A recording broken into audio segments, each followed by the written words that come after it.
If you thought the first Basket Case was a weird movie, well, just wait. Basket Case 2 is a whole new ballgame. Originally, they never intended on making a sequel, but a friend of the director asked him for some ideas and he said, well, there's always a sequel to Basket Case. But I thought the Bradleys fell to their death at the end of the first movie. Let's see just how they can continue their story.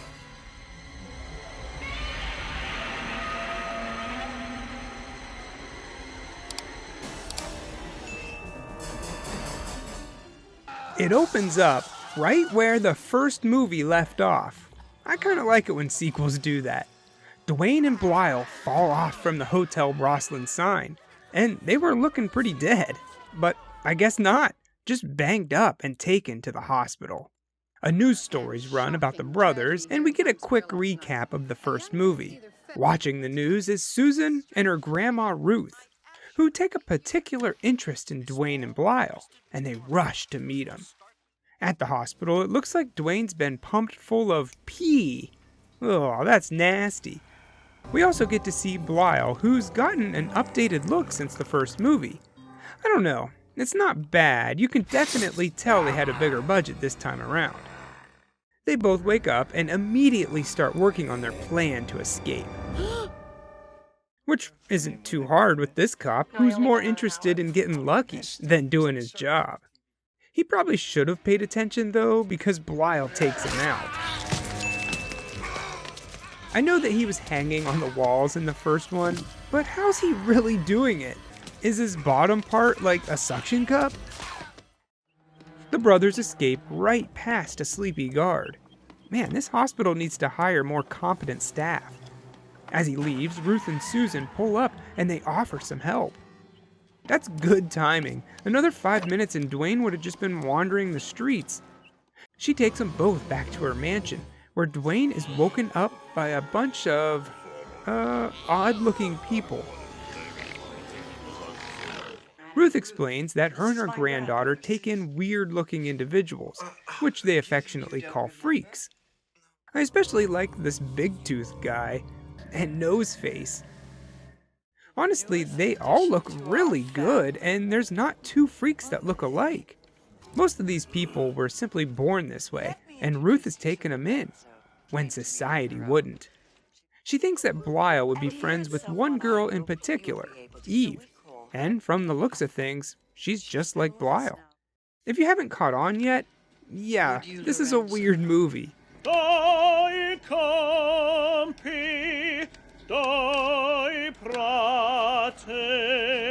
Now we meet a reporter, Marcy, and she's just been tasked with writing a story about the Bradley twins. Don't think I didn't notice that news story hanging on the wall which shows the brain that wouldn't die. That's a nice touch. We also learn that Ruth had a baby that was born with 11 arms, but died shortly after it was born. So I guess that's why she started her little commune here. The only contact the reporter can get is a guy who claims to have Belial in his freak show exhibit. So she gives him a call and requests a private showing. Look, I'll give you $100 if I can see him tonight. Whoa, boy, 100 smackareenies.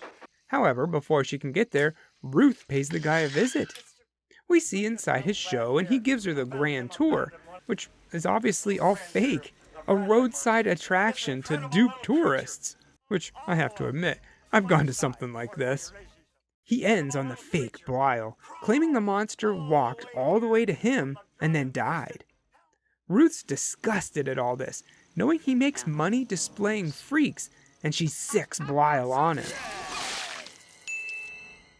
Marcy shows up after all this, only to find the man dead. The next day, we see Ruth talking to Belial. She's retired now, but I'm pretty sure she was a shrink when she was working. So this all kinda makes sense. She knows that when the doctors removed Belial from Duane, he lost more than himself, but also a brother, and now he doesn't feel whole. He hates Duane, but yet misses him at the same time. Meanwhile, we see what Belial's brother's been up to, and besides getting a haircut, he's walking in on Moonface Man taking a dump. Hey, He helps Susan unload groceries, and we can tell that there's something going on here, at least in Duane's mind. He's excited that his brother's fitting in so well and thinking he might finally have a chance to live his life and go off on his own. He wants to run away with Susan, but she doesn't want to hear it. She knows that they belong here with the others. Duane tells Ruth his plans and then moves on to telling his brother, which doesn't go so well. Belial just laughs in his face, knowing he can't survive out there on his own.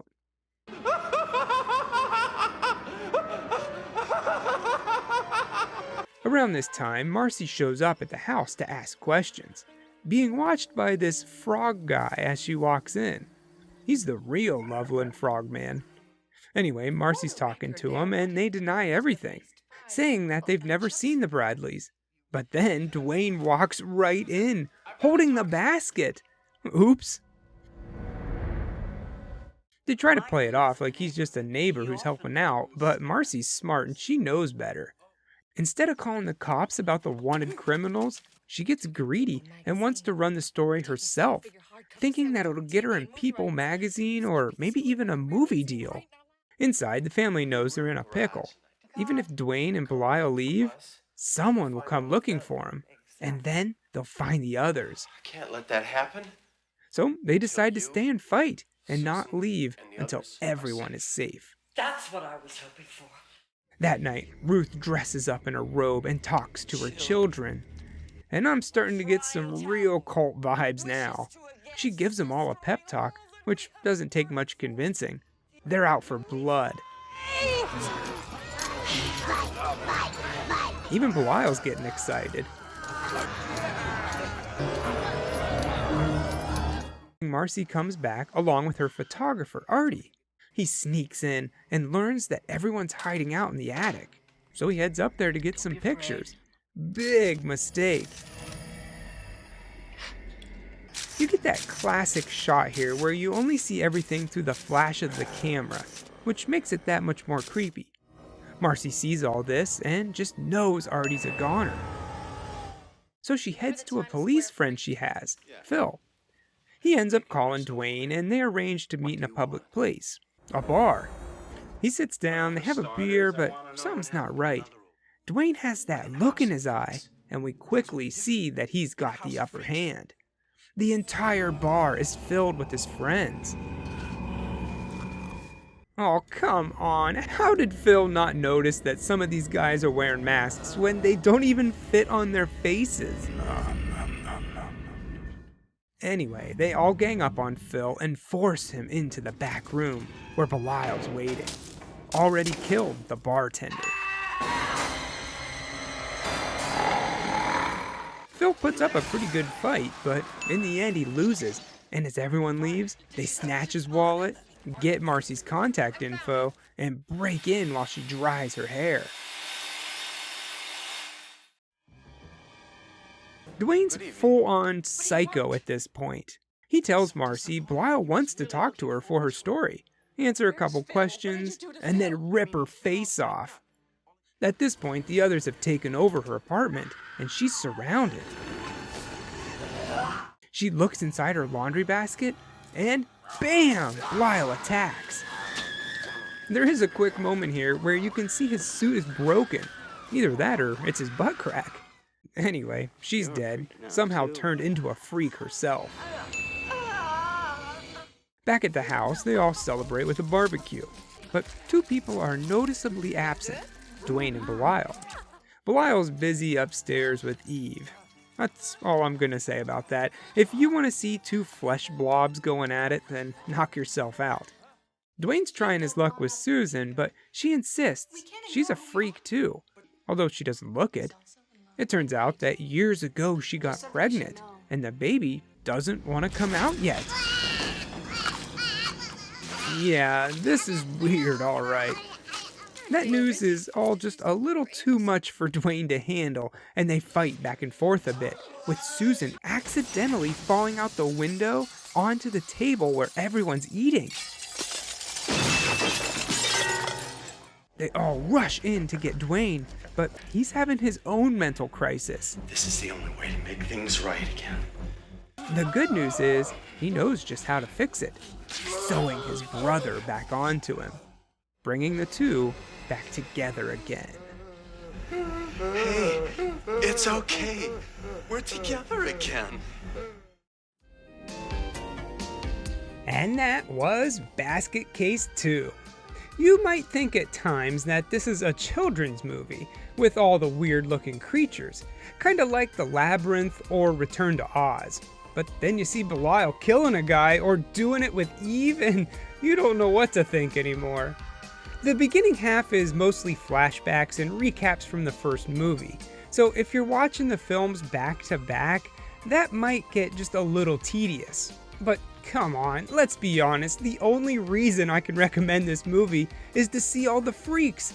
They're truly unique, and anytime they're on the screen, you can't help but look at them. I'm sure that there's some deep underlining story here about accepting people who might look different than you. But come on, this guy doesn't look like any human being ever. Basket Case didn't need a sequel, but when they decided it did, they turned up the silliness to 11. In fact, the director told the makeup designer to make them all look cartoonish, and he did a pretty good job. If you loved the first movie and you're just dying to see more like it, check out Basket Case 2. It won't disappoint. Just know that the effects outshine everything, including the story. I give it 2 nose guys out of 4. 100 smackaroos! Whoa!